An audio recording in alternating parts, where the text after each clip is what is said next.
Hey entrepreneurs, it's AJ. One of my speaker friends, Mr. Michael McQueen, shared the most interesting article this morning about how Gen Zs are considered the loneliest generation out of all the generations out there. So Michael is a trends forecaster and a phenomenal speaker, and his job is to literally travel around the world and work with organizations to teach them what's happening next in their industry and help them prepare for that. So if you've got an event coming up, I highly recommend, if you want to know what's happening in your industry, please book him to open your conference.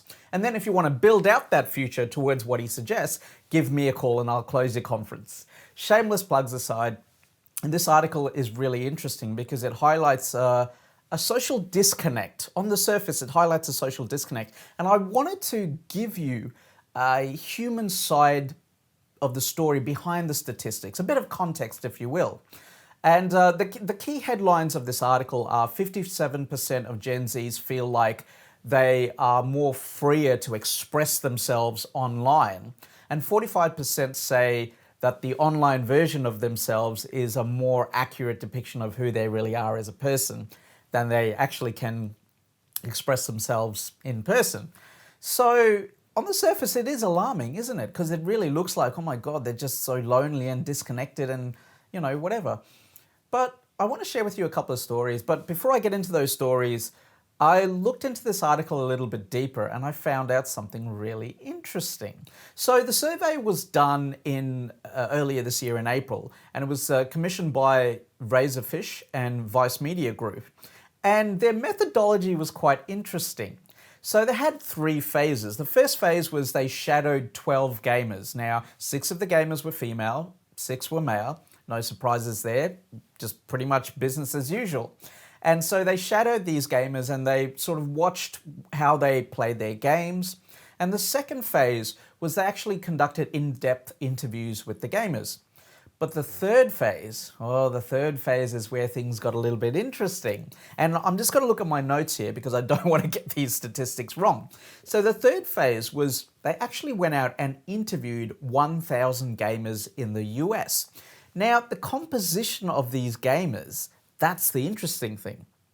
So 37% were Gen Zs, 49% were millennials, 14% were Gen Xs, and 51% were male. 51% were female, and 45% were male, and 4% were non-binary.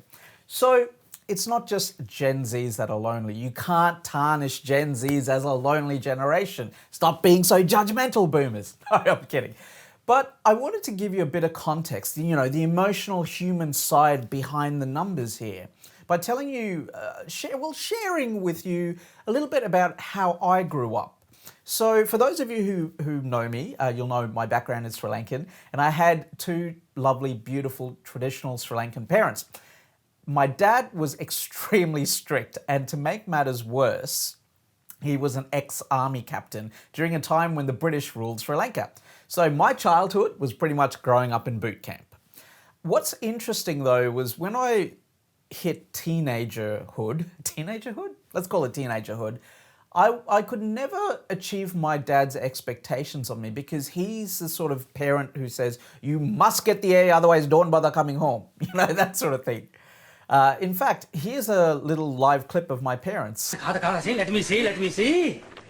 English A, mathematics A, physics A, chemistry A. What is this? What? Aha! What? He got a B in classical studies. He got a B? It doesn't matter. What do you mean it doesn't matter? Doesn't matter. My son got a B. It's only 1. Still, it's a B. He could have got all A's. Mr. Sinha's son got all A's. So whenever I couldn't get the grades, Dad was so upset with me. So I ended up spending a lot of time in my room. And also at school, I made a few bad decisions and I got bullied and harassed. And you know what? It was not a great time with me as a teenager.